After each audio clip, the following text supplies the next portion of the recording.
સુરતની civil hospital ફરી વિવાદમાં આવી દર્દીઓ સાથે અમાનવીય વ્યવહાર કરાયાનો આક્ષેપ પેશન્ટ સુરત જિલ્લાના કિમથી સારવાર કરાવવા આવ્યું હતું। દર્દીને ખેંચ આવી છતાં કોઈ સાંભળવા વાળું નહીં।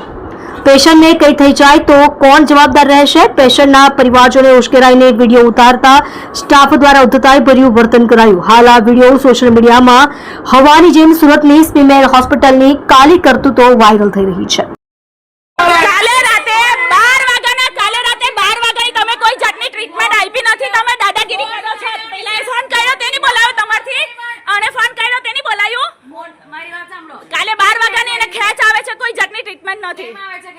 તમને ખબર અમે ડોક્ટર છે દારૂ નહીં પીધું ને દારૂ પીતા હતા ને દારૂ નહીં મળ્યું ને એટલે આવે છે તે તમારી ટ્રીટમેન્ટ આપવી જોઈએ ને હા રાતે તમે ટ્રીટમેન્ટ નહીં આપી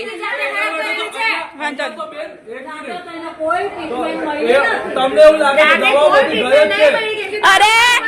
આખી રાત એમ જ બેહી રહ્યા હવારે લઈડાન ત્યારે બાટલો ચડાવ્યો તમે લોકોએ આખી રાત એમ જ રહ્યા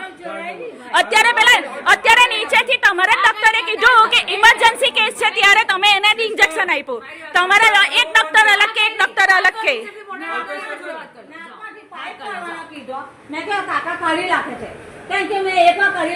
તમારા ડોક્ટર કે ઇમરજન્સી કેસ છે ને તમે કે કઈ જ નથી લાખી મોઈકો તમારા ડોક્ટર કે ઇમરજન્સી કેસ છે જલ્દી લઈ જાઓ અમને એમઆરઆઈ નહીં કરવા દીધા ને ઉપર મોકલા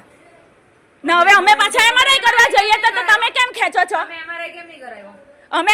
અમને અપલોડ તો અમે આયુષ્માન કાર્ડ માંથી એમઆરઆઈ કરાવવાના હતા તમે લોકોએ પૈસા માંગ્યા તો તમારે કેવું જોઈએ કે ઇમરજન્સી છે અમને કઈ કીધું જ નથી તમે કોઈ કીધું જ નથી કે ઇમરજન્સી છે તમે નથી કીધું કે ઇમરજન્સી છે કાલે હું બોલ્યા કેમ નથી વાત કરવી